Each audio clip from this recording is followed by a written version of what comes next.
Salve, paz e bem! Voltamos ao nosso curso de teologia a partir dos padres da igreja. Vimos no encontro passado um pouco sobre a introdução, um pouco da linguagem propriamente dita. Hoje, nós damos um passo importante. Iremos iniciar refletindo a primeira obra que caracteriza o tempo dos padres da igreja. Na verdade, aqui são 6 obras, 2, 3, 4, 5, 7 obras. Vamos falar de uma delas, que é a Didaqué. A Didaqué é um documento muito antigo. Alguns acreditam que tenha sido escrito pelo ano 90. Ele está aí no limiar.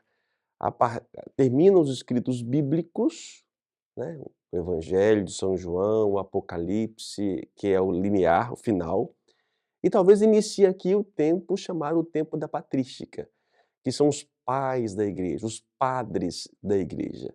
E a obra considerada primordial, a primeira dela, é a Didaqué.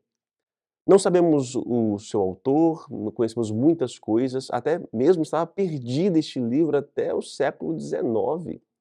Foi descoberta, esse texto no final do século XIX e editado para nós, que chega então, nós temos aí, inclusive em português. Qual a importância desta obra? Podemos dizer que essa obra ela é dividida em 3 partes. A primeira parte, ela fala um pouco da catequese, qual era o conteúdo da catequese nos primeiros anos do cristianismo. Muito bom.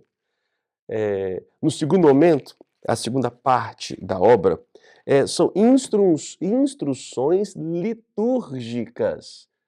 Como que a liturgia, batismo, eucaristia, jejum, como eram essas práticas na comunidade primitiva nos anos 90. E a terceira e última parte, ela fala de instruções disciplinares, disciplinando um pouco. Então primeiro eu fiz a catequese, eu passo pelos sacramentos, e aí agora vem as nossas instruções, como devemos nos comportar, vivenciar a partir daí aqueles que realmente abraçaram a fé. E termina o último capítulo, ele fala sobre a segunda vinda de Cristo. Cara, é muito legal ver uma obra dessa, gente, no ano 90. A palavra de Deus, ela é antes. Todos nós conhecemos a palavra de Deus, que é a Bíblia. Mas nós temos outros escritos, que aí vem para nós católicos o quê? A tradição. Vamos então à primeira parte, a catequese, o que eles ensinavam, na comunidade cristã. Como eu disse, estamos na limiar. Nós temos a palavra de Deus, a Bíblia, que não chegou ainda às comunidades. Os textos dos evangelhos não estavam sendo ainda muito divulgados. Por isso, então, temos muitos escritos. São pessoas que vão fazendo chegar a palavra de Deus, ainda não muito compilada, não traduzida, ou melhor, não copiada em vários pergaminhos para todo mundo. Por isso, outros textos. A primeira parte. Qual era o conteúdo da catequese no ano 90 da nossa era? Primeira coisa, há 2 caminhos. 2 caminhos. O caminho da vida e o caminho da morte. Quantas gente vai em retiro, né, faz nos círculos, né, para fazer um desenho, o caminho da vida e o caminho da morte. É isso aí. Esta é a pregação. E vamos lá rapidamente meditar o que é o caminho da vida e o que é o caminho da morte no início dos anos do cristianismo, no ano 90. Então o caminho da vida é este. Poderia até ler algumas coisas mais aqui. Em primeiro lugar, ame a Deus que criou você. Em segundo lugar, ame a seu próximo como a si mesmo. Não faça a outro nada daquilo que você não quer que faça a você. Mas está na Bíblia. Sim, está na Bíblia. Jesus Cristo disse isso, só que como eu disse, isso ainda não chegou na mão das pessoas, dos pregadores, dos evangelhos. Então quem ouviu alguma coisa começou a escrever coisas que chegasse aos demais.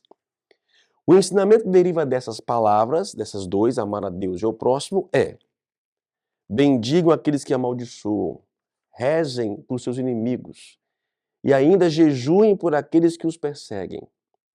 Não se deixe levar pelos impulsos instintivos. Nossa, eu falo tanto sobre isso. Não deixar pelo próprio instinto.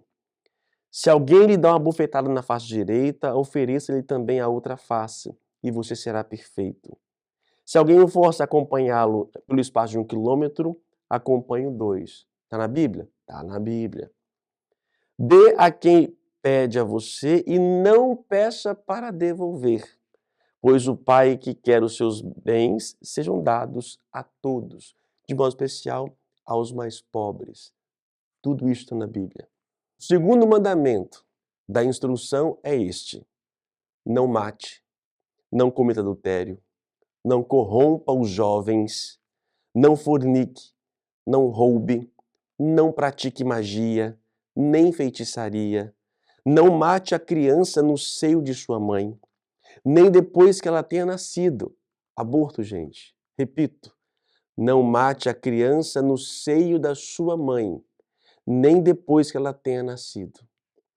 Não cobice os bens do próximo, não jure falso, nem preste falso testemunho.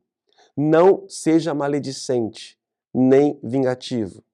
Não seja duplo no pensar e no falar, porque a duplicidade é armadilha mortal. Que a sua palavra não seja falsa ou vazia, mas se comprove na prática. Não seja avarento, nem ladrão, nem fingido, nem malicioso, nem soberbo. Não planeje o mal contra o seu próximo. Continua. Isso aqui são os dois caminhos. Esse aqui é o caminho da vida. Está nos indicando, olha, essa é a catequese da primeira comunidade cristã. Meu filho, procure evitar tudo que é mal e tudo que se pareça com o mal. Não seja colérico, porque a ira conduz à morte. Não seja ciumento, nem briguento ou violento, porque os homicídios nascem de todas essas coisas. O homicídio nasce dos ciúmes e da violência. Não seja cobiçoso de mulheres, porque a cobiça leva à fornicação. Não seja dado à adivinhação, pois a adivinhação leva à idolatria. É interessante, diz aqui a nota de rodapé: homicídio e adultério têm suas respectivas raízes na falta de autocontrole e na cobiça. Então, controlar-se, seus instintos é fundamental, senão eu posso chegar ao homicídio, inclusive ao adultério. A idolatria é a manipulação do sagrado ou de alguma coisa que é apresentada como sagrada, em vista dos próprios interesses. Ele continua, tem vários dizeres aqui. Não seja murmurador, ai meu Deus do céu. Não seja mentiroso, seja manso, porque os mansos receberão a terra. Seja paciente, não se engrandeça a si mesmo. Aceite como boas as coisas que lhe acontecem. Meu filho, lembre-se de dia e de noite daquele que anuncia a palavra de Deus, para que você o honre como se fosse o próprio Senhor. Como eles não tinham acesso à palavra em mãos, eles valorizavam aqueles que pregavam, aqueles que anunciavam. Então o texto diz, olha, honre, lembre dessa pessoa que está te ensinando. Honre como se fosse o próprio Senhor, porque através dessa pessoa chega até você o conhecimento da vida. Não provoque divisão. Procure estar todos os dias na companhia dos fiéis para encontrar apoio na palavra deles. Que procure estar junto com aqueles que anunciem. Por isso a liturgia diária para nós hoje, a missa semanal, conhecimento da palavra de Deus, tudo isso me ajude a evitar o quê? A controlar os meus instintos e escolher o caminho da vida. Não rejeite o necessitado. E continua. Não se descuide de seu filho ou de sua filha. Não dê ordens com dureza ao seu servo ou à sua serva. Deteste toda hipocrisia e tudo que não seja agradável ao Senhor. E aí termina um pouco, só resumir, tá, gente? Tem um pouquinho mais aqui, que é o caminho da vida. E qual é o caminho da morte? Estamos na Didaqué. Diz aqui, o caminho da morte é este, preste atenção. Em primeiro lugar, é mau e cheio de maldições. Tem uma lista, rapidamente.